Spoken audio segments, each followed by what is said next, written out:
Very good evening, friends. This side Rahul Magan here is Group Chief Executive Officer, Treasury Consulting, and also a venture capitalist.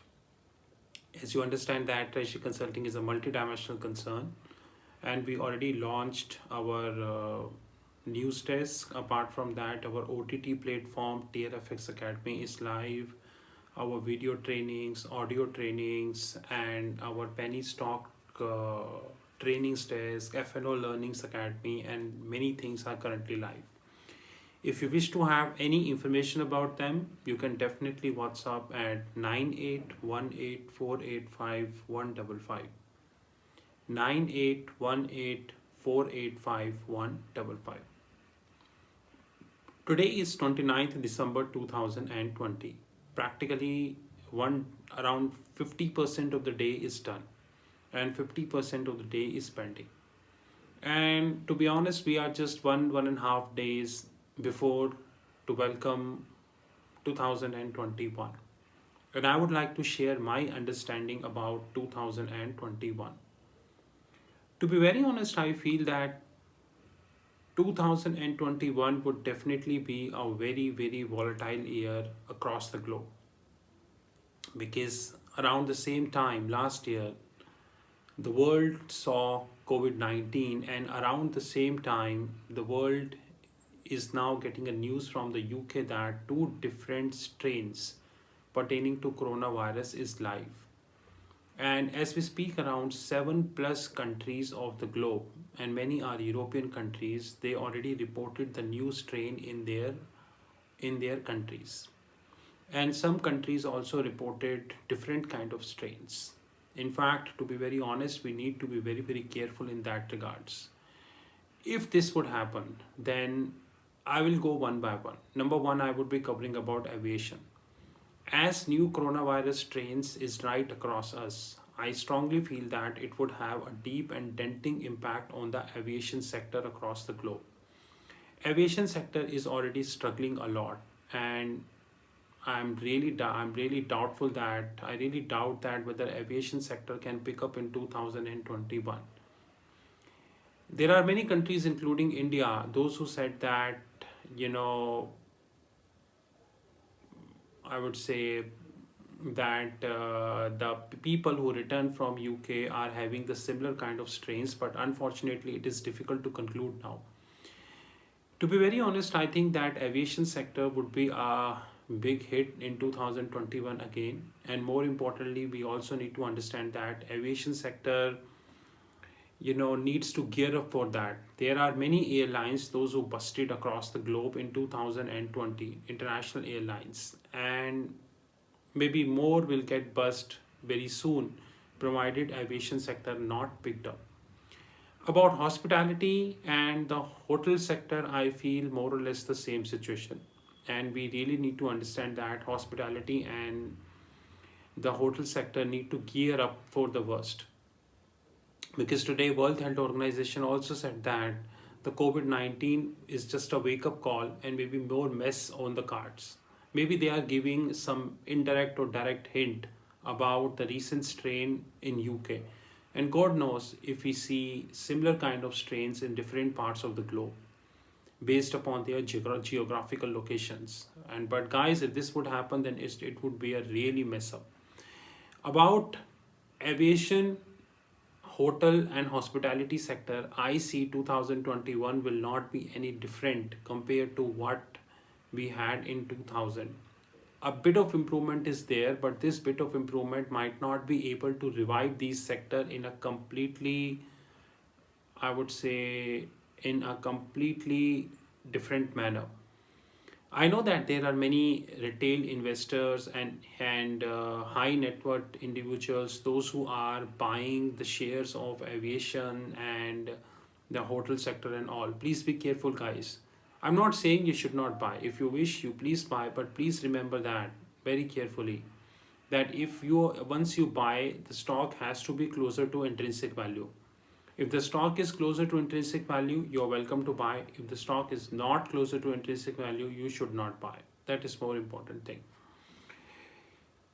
At least I'm not going to be buying any aviation stock at least for another few months. I'm going to be looking the whole situation very, very carefully, and then I'm going to be deciding whether I can buy these stocks or not. Because until the situation is completely clear, buying any aviation stock is simply a very troublesome exercise. About banking, then, Moody's in a very recent report made it very clear that Indian banks will be short of capital provided they not get any capital infusion. I really disregard this by Moody's because Indian banks already raised a huge amount of money in 2020 itself. And how can you say that even after raising that huge amount of money, they still be capital deprived? If you're still thinking that they are capital deprived, it clearly means that they need another round of money. Now, as foreign institutional investors are, I don't know how, but still they willing to invest heavily amount of money in the emerging markets. God knows they would continue to have their investment in the Indian banking sector also. And I feel that, like, I hope that you got to know that very recently few NBFCs, non-banking financial corporations, made it one thing very clear that they are quitting the corporate lending. I know that this was not, I would say, shared by media, but many non-banking financial corporations made it very clear that they will not be going ahead with the corporate lending, which means they clearly understood the implications of that in their balance sheet. And God knows in 2021, more companies would have the similar kind of, more NBFCs would have the similar kind of actions where they abstain themselves from lending to the corporate sector. I see that 2020 would definitely be a very good stress for the banking sector across the globe. And India will not be an exception. You will see a very good amount of stress not only in India, you will see in Singapore, Asia, US, Europe, and all. According to the data by Bloomberg, around half a million jobs, which is closer to 500K, is already shattered by the different banks in US and Europe. And as we speak that more banks are really working hard to cut a huge amount of jobs. Like watching I was watching ABN AMRO, and ABN AMRO said that they would be cutting their workforce by 15% in another few years.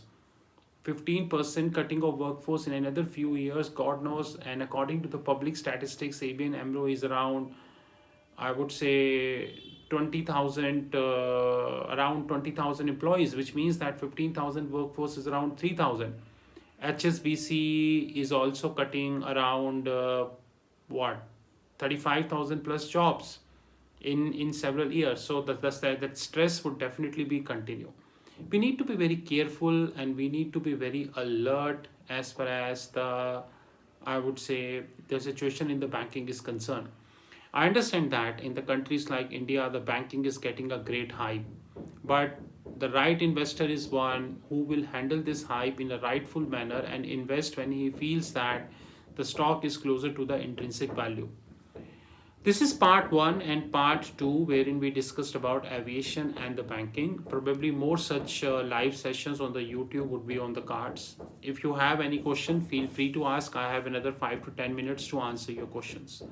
Please free to ask any questions for 5 to 10 minutes. I'm right here.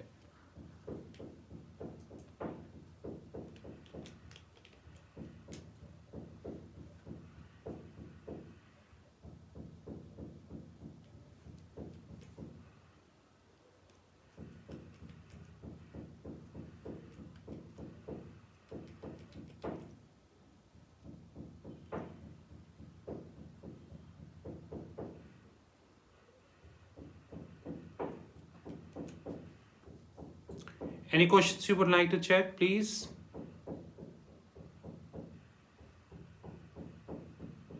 Any questions you would like to check? Effect of India might be very severe or might not be very severe, but it is a global crash. It is a global crash, and I think that this global crash would continue. The American bank, the Western market is really very, I would say, the Western market is really very alert on that, and I think their alertness is at a very high level. It's a matter of time, and I think that the crash is really near. And if this train, which is coming from UK, turn out to be the more dangerous than what is mentioned in the articles on the Google, then God knows what would happen, to be very honest. But let it be very clear that we need to be highly alert as far as this train is concerned. That alertness is very much required. About second question, if you wish to have any information our video trainings, audio trainings, FNO Learnings Academy, and anything, then you can WhatsApp at 9818485155. I repeat, 9818485155.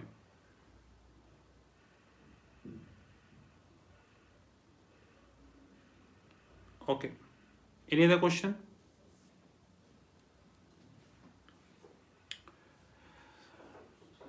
Well, your question is valid. What would be the impact on the China? And I think it is difficult to digest what would be the impact on China. But let it be very honest that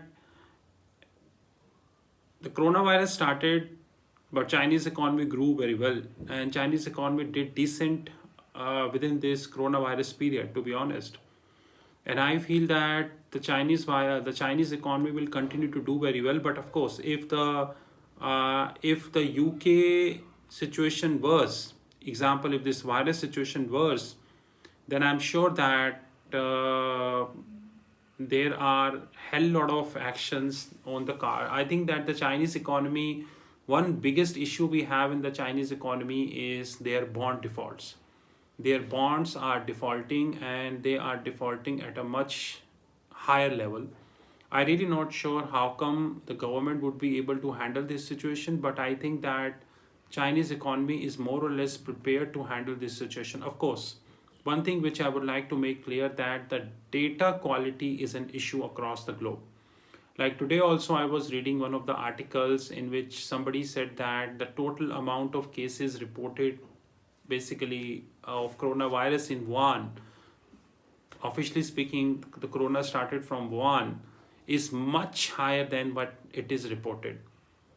And somehow or not, we need to agree with this statement. So I think that Chinese economy is more or less prepared. But having said that, if this situation worsen, then situation will go on the either side, and Asia will face the heat. Yes, I think that Singapore will definitely face the heat, and we really need to uh, Singapore really need to see how they would be handling it, to be very honest. But I don't think that Singapore is in a situation who would be able to handle it in a nicest way, because they are also facing the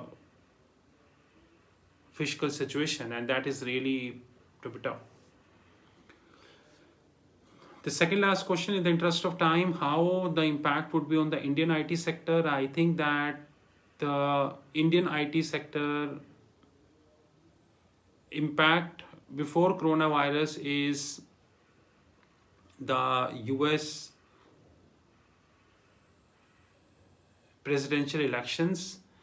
Basically, the new US president, according to the public statistics, the new US president is coming on 19th January. And if the visa issue, HIB visa, not yet resolved, not resolved, plus the tariff is issue in the China, then I think it would be a big mess, to be very honest. And I think that in India, the Indian IT companies are priced really high, the way above the intrinsic value, to be honest. I think way above the intrinsic value, but we really need to see how this shapes up after 19 January, when Biden will come. And of course, the LI1 visa would be a major issue. Which sector would get benefit? I think that the most benefited sector is the pharma. But once again, as I said that I have already shot a YouTube video, that we really need to see that which pharmaceutical company would be gaining in this kind of situation. That is more important and interesting, because in COVID-19, not all pharmaceutical company gained, few not. I cannot comment that whether you need to rebalance your mutual fund portfolio or not. It is difficult because until we understand your mutual fund portfolio, difficult to comment. But I think that one phenomena that would definitely happen is that SIP may cut down. The public statistics suggest that the people are cutting SIP at a much faster pace. Maybe in the later part of the game, also in 2021, you will see that people will cut SIP. And as equity markets are coming, so maybe the people will redeem their money from equity mutual funds, and they will think, you know, to continue with debt mutual funds and all. About the defense sector, I think that there are few good companies we have in defense. That I need to agree. There are few good companies we have in defense, and I think that they have bright future. Well, of course, not all the companies in the defense are good, but few good companies we have in defense, and I think that geopolitical issue is always permanent. So sometimes it means it is between US and North Korea, sometimes it between US and China, sometimes between India and China, sometimes India, Pakistan, and different kind of geopolitical issues would continue. Sometimes North Korea, and these kind of issues would definitely continue. And to be very honest, I strongly feel that if we able to take the good stock in defense, then we would be able to have good valuation. But once again, we need to do the holistic research of that stock. Research is very much required. Like I said, there are good stocks in defense, but not all stocks are good in defense. This is second last question about cryptocurrency. Then you can WhatsApp 9818485155. 9818485155. We already shot our video on Ethereum, and you can WhatsApp 9818485155. More videos are coming about cryptocurrencies, and we have an advisory desk covering cryptocurrency as well. Advisory means wherein we let you know about not buy and sell. We will train you holistically. Yes, I have time only to take the last one question. Any question?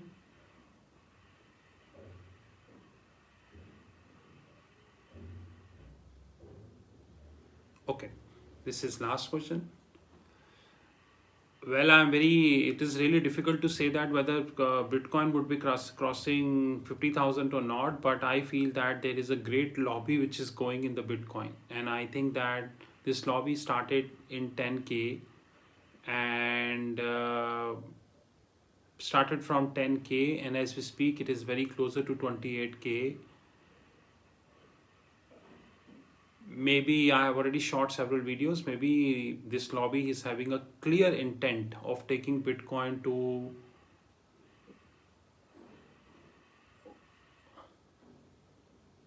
I would say 50,000. And regulators also understand that, you know, that there is a big institutionalization which is happening in the Bitcoin. So I think we need to be careful. But there are many currencies in crypto whom we can take up. Like Ethereum is there, and Litecoin is there and all. But once again, we need to do this holistically. The last question on the PSU's disinvestment, I think that PSU disinvestment would be on the radar in 2021 because government needs money. There are two ways government make money. Number one, the government make money from the tax. And unfortunately, economy is falling worldwide and taxation revenue is falling worldwide. So, of course, tax revenue is definitely a constraint. And if government needs money, they need to disinvest. Now, the question is, would the fire sale happen? Fire sale means that government will sell whatever it comes. Example, like a cricket match, you need to score 20 runs in the last over, whatever it comes. You just need to hit it. Irrespective whether the ball will go outside the park or not, you just need to hit it, to be honest. Whether the fire sale would happen, whatever it comes, it is difficult to conclude right now. But I think that, to be very honest, PSU disinvestment would definitely continue, and PSU disinvestment would maybe the government will but the biggest question to me in the PSU disinvestment is that whether the holistic would continue. Example, the government will sell some or disinvest some defense, some banking, maybe some other railways and all some other companies, or government will focus on the one sector. But yes, I think that disinvestment is the area where government need to raise a huge amount of money, and unfortunately in the last few years they made very hefty targets and somehow they not been able to reach that. Yesterday news about BPCL is also not encouraging news, let it be honest, and not very encouraging news. So that's really, we need to see. But I think that the disinvestment is on the cards. Maybe in the first quarter of 2020 we will see that public sector banks disinvestment would be on the cards. But we need to do the research very carefully. We really need to I would say continuously monitoring it. That's all. Thank you very much for your time, and thanks for asking a lot of questions. Cannot answer all the questions, but in case you still left with, you can WhatsApp 9818485155, and please be note that our news desk is live. In case you have any questions, do welcome us. And you wanted to have any requirement about trainings program and all, our email service is also starting from today. But let's see that. I see 2021 would be a very, very volatile year, and it would not be easy. It would be like a cricket match wherein the ball will swing on the either side. And once the ball will swing on the either side, it is difficult for any batsman to play on such kind of pitches, but we need to play. This is Rahul from Treasury Consulting. I hope you liked it. Have a great time ahead. Thank you.